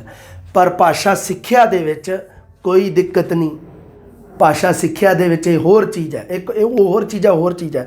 कौशलों का क्रम यही है, सुनना, बोलना, पढ़ना, लिखना हमेशा एवें रहूगा। मांटेसरी नूं छड्ड के, मांटेसरी ने लिखण नूं पहला किया, बस सुनना बोलना बच्चा सीख चुक्या है। ठीक है, उस तो बाद मांटेसरी कहंदी बच्चे नूं लिखना सिखाउणा। गल तां यही कहंदी है। ठीक है, चलो इन्हां गल्लां नूं छड्डो, असली गल की है? भाषा सिक्ख्या दा आरंभ सुनन तो हुंदा, नहीं हुंदा, ध्यान रखना। ਸਮਝਣ ਤੋਂ ਨਹੀਂ, ਮੌਖਿਕ ਪ੍ਰਗਟਾ ਤੋਂ ਹੁੰਦਾ ਹੈ। ਬੱਚੇ ਦੀ ਇੱਥੇ ਗੱਲ ਇਹ ਹੈ ਵੀ ਬੱਚੇ ਨੇ ਭਾਸ਼ਾ ਸਿੱਖ ਲਈ ਹੈ ਕਿ ਨਹੀਂ, ਕੀ ਬੱਚੇ ਨੇ ਭਾਸ਼ਾ ਸਿੱਖਣੀ ਸ਼ੁਰੂ ਕੀਤੀ ਹੈ ਕਿ ਨਹੀਂ। ਬੱਚੇ ਦੀ ਕੀ ਸੁਣਨ ਤੋਂ ਬੋਲਣ ਤੋਂ, ਇੱਥੋਂ ਇਹਨੂੰ ਕਿਹਾ ਜਾਂਦਾ ਬੋਲਣ ਕੌਸ਼ਲ ਤੋਂ, ਮੌਖਿਕ ਪ੍ਰਗਟਾ ਤੋਂ ਬੱਚੇ ਦੀ ਭਾਸ਼ਾ ਸਿੱਖਿਆ ਦਾ ਆਰੰਭ ਹੁੰਦਾ ਹੈ। ਪਹਿਲਾ ਕੌਸ਼ਲ ਸੁਣਨ ਕੌਸ਼ਲ ਜ਼ਰੂਰ ਹੈ, ਮੈਂ ਮਨਾ ਨਹੀਂ ਕਰਦਾ, ਪਰ ਜੇ ਮੰਨ ਲਓ ਬੱਚੇ ਦੇ ਸੁਣਨ ਕੌਸ਼ਲ ਦਾ ਬਹੁਤ ਵਿਕਾਸ ਹੋ ਗਿਆ, ਬੱਚੇ ਦੇ ਸੁਣਨ ਕੌਸ਼ਲ ਦਾ ਬੜਾ ਵਿਕਾਸ ਹੈ ਜੀ, ਬੜਾ ਸੁਣਦਾ ਹੈ ਜੀ ਜਵਾਕ, ਬੜਾ ਸੁਣ ਕੇ ਗੱਲਾਂ ਨੂੰ ਸਮਝਦਾ, ਸੁਣ ਕੇ ਸਮਝਦਾ। ਇਸ ਗੱਲ ਦਾ ਸਬੂਤ ਜਦੋਂ ਬੱਚਾ ਆਪਣੀ ਲੁੱਤਰ ਨੂੰ ਚਲਾਊਗਾ, ਜਦੋਂ ਬੋਲੂਗਾ ਕੁਛ ਉਦੋਂ ਹੀ ਹੈ ਨਾ। ਬੋਲਣਾ ਮੌਖਿਕ ਪ੍ਰਗਟਾ ਕਰੂਗਾ ਤੇ ਭਾਸ਼ਾ ਸਿੱਖਿਆ ਦਾ ਆਰੰਭ ਹੋਊਗਾ। ਨਹੀਂ ਤਾਂ ਸੁਣ ਕੇ ਤੇ ਕਿੰਨਾ ਵੀ ਸਮਝੀ ਜਾਵੇ, ਹਾਂ ਕਰੀ ਜਾਵੇ, ਸੁਣ ਕੇ ਸਮਝੀ ਜਾਵੇ, ਅੰਦਰ ਰੱਖੀ ਜਾਵੇ ਕਿੰਨਾ ਮਰਜ਼ੀ ਗਿਆਨ, ਤੁਸੀਂ ਕਿਵੇਂ ਮੰਨ ਲਓਗੇ ਵੀ ਬੱਚੇ ਦੀ ਭਾਸ਼ਾ ਵਿਕਾਸ ਸ਼ੁਰੂ ਹੋ ਗਈ ਹੈ, ਬੱਚੇ ਦਾ ਭਾਸ਼ਾ ਸਿੱਖਿਆ ਸ਼ੁਰੂ ਹੋ ਗਈ ਹੈ, ਆਰੰਭ ਹੋ ਗਈ ਹੈ। ਕਿਵੇਂ? ਜਦੋਂ ਬੱਚਾ ਮੌਖਿਕ ਪ੍ਰਗਟਾ ਕਰੂਗਾ, ਬੋਲ ਕੇ ਦੱਸੂਗਾ, ਕਹਾਣੀ ਸਮਝੇ ਨਾ। ਹੁਣ ਇਸ ਤਰ੍ਹਾਂ ਯਾਦ ਰੱਖਿਓ ਇਹਨਾਂ ਚੀਜ਼ਾਂ ਨੂੰ, ਥਿਓਰੀ ਕੰਮ ਆਉਣੀ ਹੈ ਤੁਹਾਡੇ। ਅਗਲਾ ਪ੍ਰਸ਼ਨ ਦੇਵੀ ਔਰ ਸੱਜਣੋ, ਆਦਰਸ਼ ਵਾਰਤਾਲਾਪ ਦਾ ਗੁਣ ਕਿਹੜਾ ਨਹੀਂਗਾ? ਆਦਰਸ਼ ਵਾਰਤਾਲਾਪ ਦਾ ਗੁਣ ਨਹੀਂ ਹੈ। ਇੱਥੇ ਲਿਖ ਦਿੰਦਾ ਮੈਂ, ਓਏ ਐਵੇਂ ਨਾ ਰੌਲਾ ਪਾਇਆ ਕਰੋ। ਆਦਰਸ਼ ਵਾਰਤਾਲਾਪ ਦਾ ਗੁਣ ਨਹੀਂ ਹੈ। ਠੀਕ ਹੈ ਭਾਈ, ਆਦਰਸ਼ ਵਾਰਤਾਲਾਪ ਦਾ ਗੁਣ ਨਹੀਂ ਹੈ। ਪ੍ਰਸ਼ਨ ਤੁਹਾਡਾ ਇਹ ਹੈ, ਆਦਰਸ਼ ਵਾਰਤਾਲਾਪ ਦਾ ਗੁਣ ਨਹੀਂ ਹੈ। ਕਿਆ ਰਾਈਟਿੰਗ ਹੈ ਮੇਰੀ, ਦੇਖ ਲਓ, ਸਿਰਾ ਹੀ ਲਾਇਆ ਪਿਆ, ਮੋਤੀ ਧਰਮਨਾ, ਮੋਤੀ ਵੀ ਸ਼ਰਮਾ ਜਾਂਦੇ ਆ।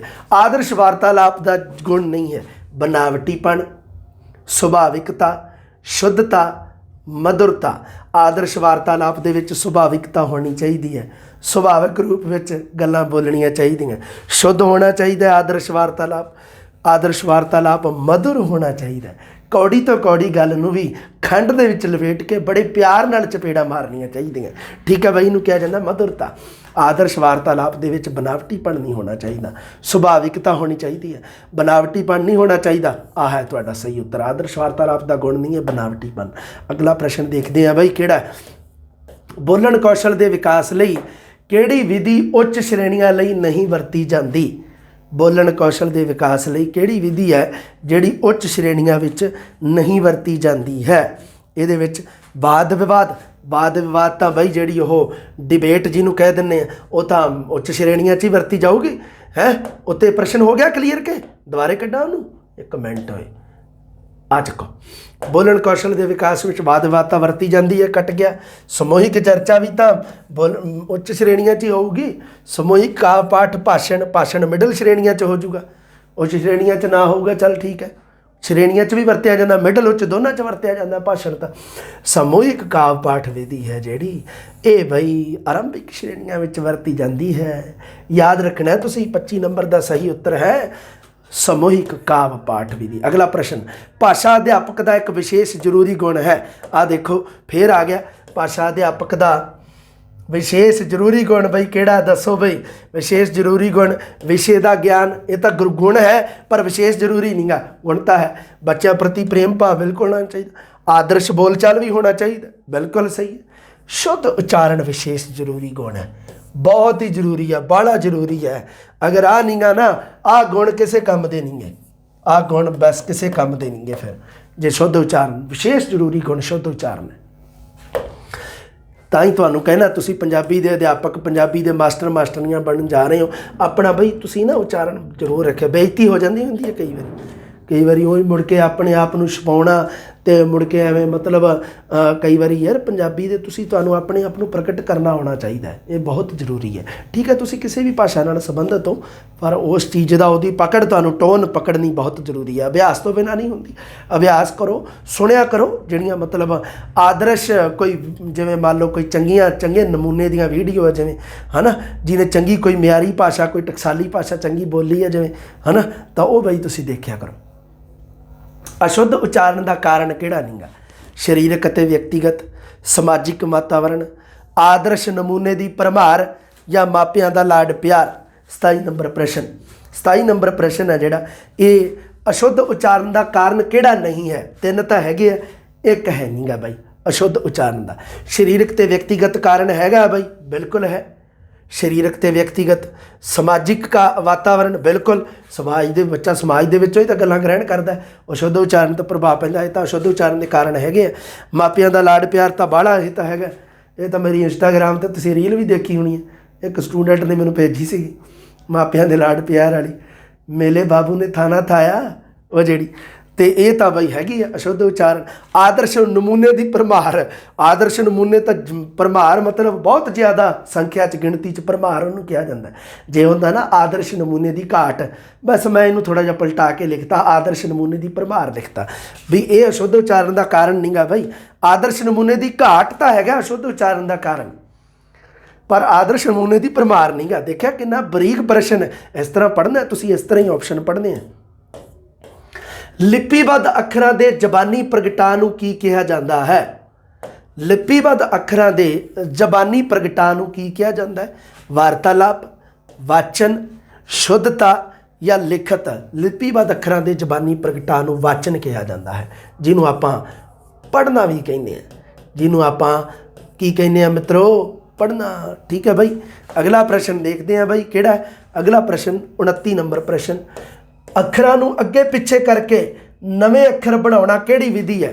ਅੱਖਰਾਂ ਨੂੰ ਅੱਗੇ ਪਿੱਛੇ ਕਰਕੇ ਨਵੇਂ ਅੱਖਰ ਬਣਾਉਣੇ ਰਚਨਾਤਮਕ ਵਿਧੀ ਹੈ, ਵਰਣਮਾਲਾ ਵਿਧੀ ਹੈ, ਪ੍ਰਸਥਾਪਨ ਵਿਧੀ ਹੈ ਜਾਂ ਵਾਕ ਵਿਧੀ ਹੈ? ਅੱਖਰਾਂ ਨੂੰ ਦੁਬਾਰੇ ਫਿਰ ਦੇਖ ਲਓ ਪ੍ਰਸ਼ਨ ਇੱਕ ਵਾਰ ਤੁਸੀਂ, ਮੈਂ ਥੋੜ੍ਹਾ ਜਿਹਾ ਗਲੇ ਨੂੰ ਰਿਲੈਕਸ ਕਰ ਲਾਂ ਇੱਕ ਵਾਰ।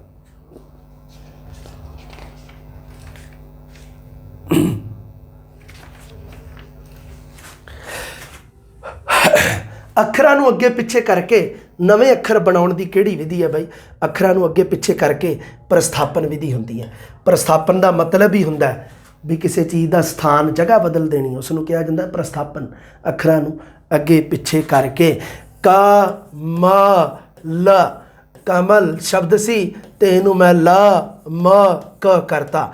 ਕਮਲ ਤੇ ਲਮਕ ਦੋਨੇ ਸਾਰਥਕ ਸ਼ਬਦ ਹੈ, ਦੋਨਾਂ ਦੇ ਅਰਥ ਨਿਕਲਦੇ ਆ। ਕਮਲ ਇੱਕ ਫੁੱਲ ਹੈ, ਲਮਕ ਤੋਂ ਭਾਵ ਲਮਕਣਾ ਹੈ, ਜਿਹਨੂੰ ਆਪਾਂ ਕਹਿ ਦਿੰਦੇ ਹਾਂ।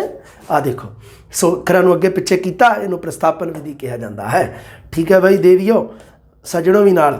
ਅਗਲਾ ਪ੍ਰਸ਼ਨ, ਸੁਣ ਕੇ ਲਿਖਣ ਨੂੰ ਕੀ ਕਿਹਾ ਜਾਂਦਾ ਹੈ? ਸੁਣ ਕੇ ਲਿਖਣਾ, ਬੋਲ ਲਿਖਤ, ਸੁਣਨ ਲਿਖਤ, ਪੜ੍ਹਨ ਲਿਖਤ ਜਾਂ ਸਮਝਣ ਲਿਖਤ? ਸੁਣ ਕੇ ਲਿਖਣ ਨੂੰ ਬੋਲ ਲਿਖਤ ਜਾਂ ਕਿਹਾ ਜਾਂਦਾ ਹੈ ਮਲਾਹ।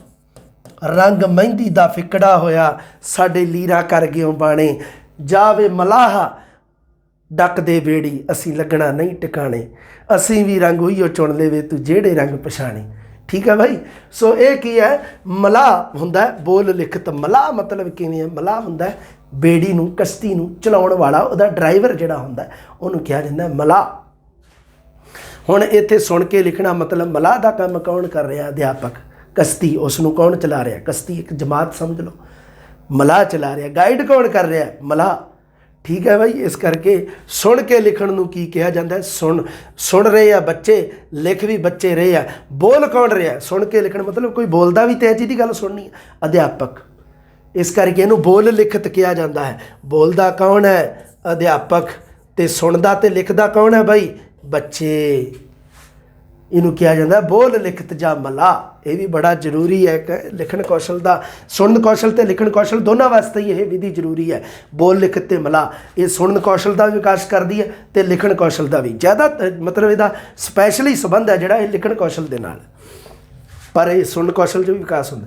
ਮੌਨ ਵਾਚਨ ਕਿੰਨੇ ਪ੍ਰਕਾਰ ਦਾ ਹੈ ਬਾਈ ਦੱਸੋ? ਮੌਨ ਵਾਚਨ 3 ਪ੍ਰਕਾਰ ਦਾ, 2 ਪ੍ਰਕਾਰ ਦਾ, 1 ਪ੍ਰਕਾਰ ਦਾ ਜਾਂ 4 ਪ੍ਰਕਾਰ ਦਾ? ਮੌਨ ਵਾਚਨ ਹੈ ਬਾਈ, ਤੁਹਾਡਾ ਉੱਤਰ ਹੈ ਜਿਹੜਾ ਮੌਨ ਵਾਚਨ ਹੈ ਵੀ 2 ਪ੍ਰਕਾਰ ਦਾ ਹੈ। ਮੌਨ ਵਾਚਨ ਤੁਸੀਂ ਪੜ੍ਹ ਹੀ ਲੈਣਾ ਹੈ ਨਾ। ਮੌਨ ਵਾਚਨ ਦੇ ਵਿੱਚ ਤੁਸੀਂ ਆਪੇ ਪੜ੍ਹ ਲੈਣੀਆਂ ਸਾਰੀਆਂ ਗੱਲਾਂ। ਅਗਲਾ ਪ੍ਰਸ਼ਨ ਦੇਖਦੇ ਹਾਂ। ਮੌਨ ਵਾਚਨ ਦਾ ਸੰਬੰਧ ਹੈ ਕਿਹਦੇ ਨਾਲ ਹੈ ਬਾਈ ਦੱਸੋ? ਦਿਮਾਗ ਅਤੇ ਕੰਨਾਂ ਨਾਲ। ਪਿੱਛੇ ਆਇਆ ਸੀ ਨਾ ਭਾਸ਼ਾ ਸਿੱਖਿਆ ਦਾ ਸੰਬੰਧ ਹੈ, ਉਵੇਂ ਇੱਥੇ ਮੌਨ ਵਾਚਨ ਦਾ ਸੰਬੰਧ ਦਿਮਾਗ ਅਤੇ ਕੰਨਾਂ ਨਾਲ, ਕੰਨਾਂ ਅਤੇ ਅੱਖਾਂ ਨਾਲ, ਦਿਮਾਗ ਅਤੇ ਹੱਥਾਂ ਨਾਲ, ਦਿਮਾਗ ਅਤੇ ਅੱਖਾਂ ਨਾਲ। ਦੇਖੋ ਵੀ ਮੌਨ ਵਾਚਨ ਦੇ ਵਿੱਚ ਕੰਨ ਅਤੇ ਹੱਥ ਇਹ ਤਾਂ ਕੋਈ ਕੰਮ ਨਹੀਂ ਆਉਂਦੇ। ਮੌਨ ਵਾਚਨ ਦੇ ਵਿੱਚ ਕੰਨਾਂ ਤੋਂ ਕੀ ਕਰਾਉਣਾ ਹੈ, ਹੱਥਾਂ ਤੋਂ ਕੋਈ ਕੰਮ ਨਹੀਂ ਆਉਂਦਾ, ਕੰਮ ਆਉਂਦੇ ਆ, ਅਤੇ ਅੱਖਾਂ ਅਤੇ ਦਿਮਾਗ ਕੰਮ ਆਉਂਦੇ ਆ ਬਾਈ। ਠੀਕ ਹੈ ਬਾਈ। ਮੌਨ ਵਾਚਨ ਦੇ ਵਿੱਚ ਦਿਮਾਗ ਅਤੇ ਅੱਖਾਂ ਦੋਨੇ ਚੀਜ਼ਾਂ ਕੰਮ ਆਉਂਦੀਆਂ। ਅੱਖਾਂ ਪੜ੍ਹਦੀਆਂ ਜਾਂਦੀਆਂ, ਦਿਮਾਗ ਗ੍ਰਹਿਣ ਕਰਦਾ ਜਾਂਦਾ ਹੈ। ਠੀਕ ਹੈ ਬਾਈ। ਅਗਲਾ ਪ੍ਰਸ਼ਨ, ਵਿਸਤ੍ਰਿਤ ਅਧਿਐਨ ਦਾ ਸੰਬੰਧ, ਅਗਲਾ ਪ੍ਰਸ਼ਨ, ਹਾਂ, ਵਿਸਤ੍ਰਿਤ ਅਧਿਐਨ ਦਾ ਸੰਬੰਧ ਕਿਸ ਵਾਚਨ ਨਾਲ ਹੈ? ਵਿਸਤ੍ਰਿਤ ਅਧਿਐਨ ਕਰਨਾ ਹੋਵੇ ਜਦੋਂ, ਵਿਸਤ੍ਰਿਤ ਹੁੰਦਾ ਮਤਲਬ ਵਿਸਤ੍ਰਿਤ ਲੰਮੇ ਚੌੜੇ ਆਕਾਰ ਦੇ ਵਿੱਚ, ਉਸ ਨੂੰ ਕਿਹਾ ਜਾਂਦਾ ਵਿਸਤ੍ਰਿਤ ਅਧਿਐਨ ਦਾ ਸੰਬੰਧ ਤੇਜ ਵਾਚਨ, ਗੰਭੀਰ ਵਾਚਨ, ਦੋਨੋਂ ਜਾਂ ਦੋਹਾਂ ਵਿੱਚੋਂ ਕੋਈ ਨਹੀਂ। 33 ਨੰਬਰ ਪ੍ਰਸ਼ਨ ਹੈ ਜਿਹੜਾ ਤੁਹਾਡਾ, ਵਿਸਤ੍ਰਿਤ ਅਧਿਐਨ ਦਾ ਸੰਬੰਧ ਹੈ ਬਾਈ, ਇਹ ਨੰਬਰ ਹੈ ਤੁਹਾਡਾ ਤੇਜ ਵਾਚਨ। ਇਹ ਮੌਨ ਵਾਚਨ ਦੇ ਵਿੱਚ ਆਉਂਦੇ ਆ ਦੋਨੇ, ਤੇਜ ਵਾਚਨ ਤੇ ਗੰਭੀਰ ਵਾਚਨ ਦੋਨੇ। ਪਰ ਵਿਸਤ੍ਰਿਤ ਅਧਿਐਨ ਜਦੋਂ ਕਿਸੇ ਨੇ ਕਰਨਾ ਹੋਵੇ, ਜਿਵੇਂ ਤੁਸੀਂ ਕਰਨਾ ਵਿਸਤ੍ਰਿਤ ਅਧਿਐਨ, ਤਾਂ ਤੁਸੀਂ ਤੇਜ ਵਾਚਨ ਕਰੋਗੇ। ਗੰਭੀਰ ਵਾਚਨ ਦੇ ਵਿੱਚ ਵਿਸਤ੍ਰਿਤ ਅਧਿਐਨ ਨਹੀਂ ਹੁੰਦਾ। ਗੰਭੀਰ ਵਾਚਨ ਦੇ ਵਿੱਚ ਹੁੰਦਾ ਮੌਨ ਵਾਚਨ ਹੀ ਹੈ, ਦੋਵੇਂ ਹੈ ਮੌਨ ਵਾਚਨ ਹੀ ਹੈ। ਤੇਜ ਵਾਚਨ ਬਚਨ ਮੌਨ ਤਰੀਕੇ ਨਾਲ ਛੇਤੀ ਮਤਲਬ ਪੜ੍ਹਨਾ, ਤੇ ਗੰਭੀਰ ਵਾਚਨ ਵੀ ਮੌਨ ਵਾਚਨ ਹੀ ਹੈ, ਠੀਕ ਹੈ। ਪਰ ਇਹ ਤੇਜ਼ ਵਾਚਨ ਦੇ ਵਿੱਚ ਕੀ ਹੁੰਦਾ ਵੀ ਵਿਸਤ੍ਰਿਤ ਅਧਿਐਨ, ਜਿਹੜੀ ਚੀਜ਼ ਮਤਲਬ ਆਪਾਂ ਉਹਨੂੰ ਮਤਲਬ ਸਰੋਸਰੀ ਨਿਗਾਹ ਨਾਲ ਦੇਖਣਾ ਚਾਹੁੰਦੇ ਹਾਂ ਜਲਦੀ। ਜਿਵੇਂ ਤੁਸੀਂ ਹੁਣ ਆਪਣਾ ਸਿਲੇਬਸ ਜਦੋਂ ਦੁਬਾਰੇ ਰਿਪੀਟ ਕਰੋਗੇ, ਦੁਬਾਰੇ ਦੁਹਰਾਵ ਕਰੋਗੇ ਇਹਦਾ, ਤਾਂ ਤੁਸੀਂ ਤੇਜ਼ ਵਾਚਨ ਦੀ ਵਰਤੋਂ ਕਰੋਗੇ। ਇਸ ਤੋਂ ਪਹਿਲਾਂ ਜਦੋਂ ਤੁਸੀਂ ਪਹਿਲੀ ਵਾਰ ਕਿਸੇ ਚੀਜ਼ ਨੂੰ ਪੜ੍ਹਦੇ ਹੋ ਤਾਂ ਗੰਭੀਰ ਵਾਚਨ ਕਰਦੇ ਹੋ, ਮੌਨ ਰੂਪ ਦੇ ਵਿੱਚ ਚੰਗੀ ਤਰ੍ਹਾਂ ਭਾਵ ਅਰਥ ਨੂੰ ਗ੍ਰਹਿਣ ਕਰਦੇ ਹੋਏ ਹੌਲੀ, ਉਹ ਵਿਸਤ੍ਰਿਤ ਅਧਿਐਨ ਨਹੀਂ ਹੁੰਦਾ। ਉਹਦੇ ਵਿੱਚ ਤਾਂ ਤੇਜ਼ ਵਾਚਨ ਦੇ ਵਿੱਚ ਤੁਸੀਂ 1 ਮਿੰਟ ਦੇ ਵਿੱਚ ਹੋ ਸਕਦਾ 2 ਪੇਜ ਪੜ੍ਹ ਜਾਓ, ਹੋ ਸਕਦਾ 2 ਪੇਜ ਪੜ੍ਹ ਗਏ। ਗੰਭੀਰ ਵਾਚਨ ਦੇ ਵਿੱਚ 1 ਮਿੰਟ ਦੇ ਵਿੱਚ ਹੋ ਸਕਦਾ ਤੁਸੀਂ 10 ਹੀ ਪੰਕਤੀਆਂ ਪੜ੍ਹੋ, ਹੋ ਸਕਦਾ ਤੁਸੀਂ 10 ਹੀ ਪੰਕਤੀਆਂ ਦੇ ਅਰਥ ਗ੍ਰਹਿਣ ਕਰ ਸਕੋ। ਸਮਝ ਗਏ ਕਿ ਨਹੀਂ? ਇਸ ਕਰਕੇ ਵਿਸਤ੍ਰਿਤ ਅਧਿਐਨ ਦਾ ਮਤਲਬ ਹੁੰਦਾ ਤੇਜ਼ ਵਾਚਨ। ਇਹ ਵੀ ਯਾਦ ਰੱਖਣਾ ਬਾਈ, ਠੀਕ ਹੈ ਬਾਈ। ਅਗਲਾ ਪ੍ਰਸ਼ਨ 34 ਨੰਬਰ, ਵਾਚਨ ਉਹ ਜਟਿਲ ਪ੍ਰਕਿਰਿਆ ਹੈ ਜਿਸ ਵਿੱਚ ਦੇਖਣ, ਸੁਣਨ ਅਤੇ ਸੰਚਾਰ ਸਰਕਟਾਂ ਦਾ ਦਿਮਾਗ ਦੇ ਸਿੱਖਣ ਕੇਂਦਰ ਨਾਲ ਸੰਬੰਧ ਨਿਹਿਤ ਹੈ। ਇਹ ਕਿਹਨੇ ਕਹੀ ਹੈ ਗੱਲ ਬਾਈ? ਲੂਇਸ ਨੇ, ਕੈਥਰੀਨ ਔਨਰ ਨੇ, ਡੌਨ ਮਾਇਲ ਨੇ ਜਾਂ ਹਰਕੀਰਤ ਸਿੰਘ ਨੇ। ਇਹ ਹੈ ਜਿਹੜੀ ਬਾਈ, ਇਹ ਕੈਥਰੀਨ ਔਨਰ ਦੀ ਪਰਿਭਾਸ਼ਾ ਹੈ, ਠੀਕ ਹੈ ਬਾਈ। ਇਹ ਯਾਦ ਰੱਖਣਾ ਤੁਸੀਂ ਬਾਈ, ਕੈਥਰੀਨ ਔਨਰ ਦੀ ਇਹ ਪਰਿਭਾਸ਼ਾ ਹੈ ਬਾਈ। ਅਗਲਾ, ਦ੍ਰਿਸ਼ਟੀ ਕੇਂਦਰ ਦਾ ਸੰਬੰਧ ਕਿਹੜੇ ਕੌਸ਼ਲ ਦੇ ਨਾਲ ਹੈ? ਦ੍ਰਿਸ਼ਟੀ ਕੇਂਦਰ ਸੁਣਨ ਕੌਸ਼ਲ, ਬੋਲਣ ਕੌਸ਼ਲ ਤੇ ਵਾਚਨ ਕੌਸ਼ਲ ਜਾਂ ਲਿਖਣ ਕੌਸ਼ਲ ਹੈ। ਦ੍ਰਿਸ਼ਟੀ ਕੇਂਦਰ ਦਾ ਸੰਬੰਧ ਹੈਗਾ ਆਪਣੇ ਵਾਚਨ ਕੌਸ਼ਲ ਦੇ ਨਾਲ, ਪੜ੍ਹਨ ਦੇ ਨਾਲ ਦ੍ਰਿਸ਼ਟੀ ਕੇਂਦਰ ਬਣਦਾ ਜਿਹੜਾ। ਮਤਲਬ ਤੁਸੀਂ ਇੱਕ ਵਾਰੀ ਦੇ ਵਿੱਚ ਜਿੰਨੇ ਵੱਧ ਤੋਂ ਵੱਧ ਅੱਖਰਾਂ ਨੂੰ ਦੇਖ ਸਕੋਗੇ ਉਹਨੂੰ ਕਿਹਾ ਜਾਂਦਾ ਦ੍ਰਿਸ਼ਟੀ ਕੇਂਦਰ। ਜਿੰਨੇ ਅੱਖਰਾਂ ਨੂੰ ਦੇਖ ਸਕੋਗੇ ਓਨਾ ਹੀ ਮਤਲਬ ਤੁਹਾਡੀ ਵਾਚਨ ਸ਼ਕਤੀ ਦਾ ਪਤਾ ਲੱਗਦਾ ਦ੍ਰਿਸ਼ਟੀ ਕੇਂਦਰ ਤੋਂ। ਦ੍ਰਿਸ਼ਟੀ ਕੇਂਦਰ ਬਾਈ ਜ਼ਰੂਰ ਪੜ੍ਹ ਲਿਓ, ਠੀਕ ਹੈ। ਅਗਰ ਲਿਖਣਾ ਸਿਖਾਉਣ ਦੀਆਂ ਕਿੰਨੀਆਂ ਅਵਸਥਾਵਾਂ ਹਨ ਬਾਈ? ਲਿਖਣਾ ਸਿਖਾਉਣ ਦੀਆਂ ਅਵਸਥਾਵਾਂ ਤੁਸੀਂ ਯਾਦ ਰੱਖਣੀਆਂ। ਮੈਨੂੰ ਇੱਕ ਸਟੂਡੈਂਟ ਨੇ ਭੇਜੀਆਂ ਵੀ ਸੀ, ਬਸ ਉਹ ਹੀ ਯਾਦ ਰੱਖਣੀਆਂ ਉਵੇਂ। ਲਿਖਣਾ ਸਿਖਾਉਣ ਦੀ ਪਹਿਲੀ, ਦੂਜੀ, ਤੀਜੀ, ਚੌਥੀ ਜਿਹੜੀਆਂ ਅਵਸਥਾਵਾਂ, ਉਹਨਾਂ ਦੇ ਵਿੱਚ ਅੱਗੇ ਕੀ ਹੈ ਉਹ ਵੀ ਥੋੜ੍ਹਾ ਯਾਦ ਰੱਖਣਾ ਤੁਸੀਂ। ਪ੍ਰਸ਼ਨ ਬਹੁਤ ਇੰਪੋਰਟੈਂਟ ਬਣਦੇ ਆ ਇੱਥੋਂ। ਲਿਖਣਾ ਸਿਖਾਉਣ ਦੀਆਂ 4 ਅਵਸਥਾਵਾਂ ਨਹੀਂ ਭੰਬਲ ਭੂਸੇ 'ਚ ਪਾ ਰੱਖਿਆ ਲੋਕਾਂ ਨੂੰ, ਪੜ੍ਹ ਲਿਓ ਤੁਸੀਂ ਇਹ। ਅਗਲਾ ਪ੍ਰਸ਼ਨ, ਵਰਨਮਾਲਾ ਵਿਧੀ ਰਾਹੀਂ ਲਿਖਣਾ ਸਿਖਾਉਣ ਦਾ ਸਹੀ ਕ੍ਰਮ ਕਿਹੜਾ ਬਾਈ? ਵਰਨਮਾਲਾ ਵਿਧੀ ਰਾਹੀਂ, ਵਰਨਮਾਲਾ ਵਿਧੀ ਦੀ ਵਰਤੋਂ ਜਦੋਂ ਆਪਾਂ ਕਰਦੇ ਹਾਂ ਤੇ ਉਦੋਂ ਲਿਖਣਾ ਸਿਖਾਉਣ ਦਾ ਸਹੀ ਕ੍ਰਮ ਕਿਹੜਾ ਹੈ ਬਾਈ? ਮਾਤਰਾ, ਅੱਖਰ, ਸ਼ਬਦ। ਵੀ ਪਹਿਲਾਂ ਵਰਨਮਾਲਾ ਵਿਧੀ ਦੇ ਵਿੱਚ ਮਾਤਰਾ ਸਿਖਾਤੀ, ਫਿਰ ਅੱਖਰ, ਫਿਰ ਸ਼ਬਦ। ਦੂਸਰਾ ਸ਼ਬਦ, ਅੱਖਰ, ਮਾਤਰਾ। ਤੀਸਰਾ ਅੱਖਰ, ਮਾਤਰਾ, ਸ਼ਬਦ। ਤੇ ਚੌਥਾ ਹੈਗਾ ਸ਼ਬਦ, ਮਾਤਰਾ, ਅੱਖਰ।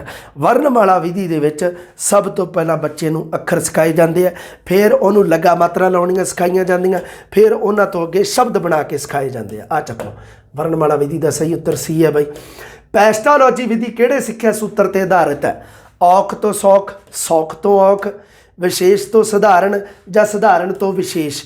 ਪੈਸਟਾਲੋਜੀ ਵਿਧੀ ਹੈ ਜਿਹੜੀ, ਪੈਸਟਾਲੋਜੀ ਲਿਖਣ ਕੌਸ਼ਲ ਨਾਲ ਸੰਬੰਧਿਤ ਵਿਧੀ ਹੈ।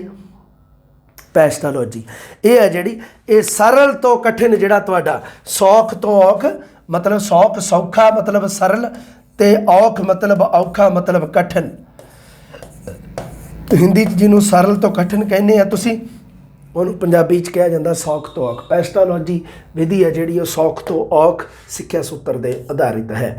ਅਗਲਾ ਪ੍ਰਸ਼ਨ, ਸ਼ਬਦ ਰਚਨਾ ਅਤੇ ਵਾਕ ਰਚਨਾ ਲਿਖਣਾ ਸਿਖਾਉਣ ਦੀ ਕਿਹੜੀ ਅਵਸਥਾ? ਆ ਗਿਆ ਨਾ, ਮੈਂ ਤੁਹਾਨੂੰ ਦੱਸਿਆ ਇਸ ਤਰ੍ਹਾਂ ਦਾ ਪ੍ਰਸ਼ਨ ਆਊਗਾ। ਲਿਖਣਾ ਸਿਖਾਉਣ ਦੀਆਂ 4 ਅਵਸਥਾਵਾਂ ਯਾਦ ਕਰ ਲਿਓ ਬਾਈ ਤੁਸੀਂ ਆਪੇ ਹੁਣ, ਠੀਕ ਹੈ। ਹਾਂ, ਸ਼ਬਦ ਰਚਨਾ ਅਤੇ ਵਾਕ ਰਚਨਾ ਲਿਖਣਾ ਸਿਖਾਉਣ ਦੀ ਕਿਹੜੀ ਅਵਸਥਾ ਹੈ? ਸ਼ਬਦ ਰਚਨਾ ਅਤੇ ਵਾਕ ਰਚਨਾ ਲਿਖਣਾ ਸਿਖਾਉਣਾ ਜਿਹੜਾ ਇਹ ਤੀਜੀ ਅਵਸਥਾ ਦੇ ਵਿੱਚ ਸਿਖਾਇਆ ਜਾਂਦਾ। ਹੁਣ ਤੁਸੀਂ ਕਨਫਰਮ ਕਰ ਲਿਓ ਚੰਗੀ ਤਰ੍ਹਾਂ, ਲਿਖਣਾ ਸਿਖਾਉਣ ਦੀ ਪਹਿਲੀ, ਦੂਜੀ, ਤੀਜੀ, ਚੌਥੀ, ਇਹਨਾਂ 4 ਅਵਸਥਾਵਾਂ ਦੇ ਵਿੱਚ ਕੀ ਕੀ ਕਰਵਾਇਆ ਜਾਂਦਾ, ਇਹ ਸਾਰਾ ਕੁਛ। ਅੱਗੇ, ਲਿਖਣ ਕੌਸ਼ਲ ਵਿੱਚ ਕਾਲਪਨਿਕ ਵਰਣਨ ਕਿਹੜੇ ਪੱਧਰ ਨਾਲ ਸੰਬੰਧਿਤ ਹੈ? ਮਤਲਬ ਕਿਹੜੀਆਂ ਜਮਾਤਾਂ ਨਾਲ, ਕਿਹੜੀਆਂ ਕਲਾਸਾਂ ਨਾਲ? ਕਿਹੜੀਆਂ ਸ਼੍ਰੇਣੀਆਂ ਨਾਲ? ਲਿਖਣ ਕੌਸ਼ਲ ਵਿੱਚ ਕਾਲਪਨਿਕ ਵਰਣਨ, ਮਿਡਲ ਪੱਧਰ, ਉੱਚ ਪੱਧਰ, ਪ੍ਰਾਇਮਰੀ ਅਤੇ ਮਿਡਲ ਜਾਂ ਇਕੱਲਾ ਪ੍ਰਾਇਮਰੀ ਪੱਧਰ? ਲਓ ਜੀ, ਆਹ ਦੱਸਣਾ ਤੁਸੀਂ, ਇਹ ਬੜਾ ਜ਼ਰੂਰੀ ਪ੍ਰਸ਼ਨ ਹੈ। ਲਿਖਣ ਜਿਹੜਾ ਹੈਗਾ ਲਿਖਣ ਕੌਸ਼ਲ ਦੇ ਵਿੱਚ ਕਾਲਪਨਿਕ ਵਰਣਨ, ਜੇ ਮੈਂ ਪ੍ਰਧਾਨ ਮੰਤਰੀ ਹੁੰਦਾ ਹੈ ਇਸ ਤਰ੍ਹਾਂ ਦੇ ਕਾਲਪਨਿਕ ਵਰਣਨ, ਤਾਂ ਇਹ ਹੁੰਦਾ ਹੈ ਜੀ ਪ੍ਰਾਇਮਰੀ ਪੱਧਰ ਦੇ ਵਿੱਚ। ਠੀਕ ਹੈ, ਪਹਿਲੀ ਤੋਂ 8ਵੀਂ ਲਾ ਲਓ, ਪਹਿਲੀ ਤੋਂ 5ਵੀਂ ਲਾ ਲਓ, ਪ੍ਰਾਇਮਰੀ ਪੱਧਰ ਦੇ ਵਿੱਚ ਹੀ ਹੁੰਦਾ। ਪ੍ਰਾਇਮਰੀ ਤੇ ਮਿਡਲ ਨਹੀਂ ਹੈ, ਉੱਚ ਪੱਧਰ ਬਿਲਕੁਲ ਨਹੀਂ ਹੈ, ਮਿਡਲ ਪੱਧਰ ਵੀ ਨਹੀਂ ਹੈ। ਪ੍ਰਾਇਮਰੀ ਪੱਧਰ ਤੇ ਲਿਖਣ ਦੇ ਵਿੱਚ ਕਾਲਪਨਿਕ ਵਰਣਨ, ਵੀ ਕੋਈ ਕਲਪਨਾ ਦੇ ਵਿੱਚ ਕਰਕੇ ਕੋਈ ਵਰਣਨ ਕਰੋ ਤੁਸੀਂ। ਬੱਚੇ ਆਪਣੇ ਹਿਸਾਬ ਨਾਲ ਕਰਦੇ ਆ, ਲਿਖਣ ਕੌਸ਼ਲ ਦੇ ਵਿੱਚ ਇੱਕ ਮੰਨਿਆ ਜਾਂਦਾ ਹੈ। ਠੀਕ ਹੈ ਬਈ, ਸੋ ਇਹ ਪ੍ਰਸ਼ਨ ਆਪਣੇ ਕਲੀਅਰ ਹੋ ਗਏ। ਲੈ ਵੀ, ਮੈਨੂੰ ਉਮੀਦ ਆ ਵੀ ਆਹ ਪ੍ਰਸ਼ਨ ਤੁਹਾਨੂੰ ਪਸੰਦ ਆਏ ਹੋਣਗੇ, ਬੜੀਆਂ ਚੀਜ਼ਾਂ ਤੁਹਾਡੀਆਂ ਕਲੀਅਰ ਹੋਈਆਂ ਹੋਣਗੀਆਂ। ਠੀਕ ਹੈ ਬਈ, ਇਹਨਾਂ ਨੂੰ ਯਾਦ ਰੱਖਿਓ, ਚੀਜ਼ਾਂ ਨੂੰ ਸਾਰੀਆਂ ਨੂੰ ਕੰਮ ਆਉਣੀਆਂ ਐਗਜ਼ਾਮ ਦੇ ਵਿੱਚ। ਇਸ ਤਰ੍ਹਾਂ ਦੇ ਮਿਲੇ ਜੁਲੇ ਪ੍ਰਸ਼ਨ ਇਹਨਾਂ ਦੇ ਨਾਲ ਤੁਹਾਨੂੰ ਐਗਜ਼ਾਮ ਦੇ ਵਿੱਚ ਵੇਖਣ ਨੂੰ ਮਿਲਣਗੇ। ਅਗਲੀ ਜਮਾਤ ਲੈ ਕੇ ਜਲਦੀ ਮਿਲਦੇ ਹਾਂ ਜੀ। ਸਤਿ ਸ਼੍ਰੀ ਅਕਾਲ।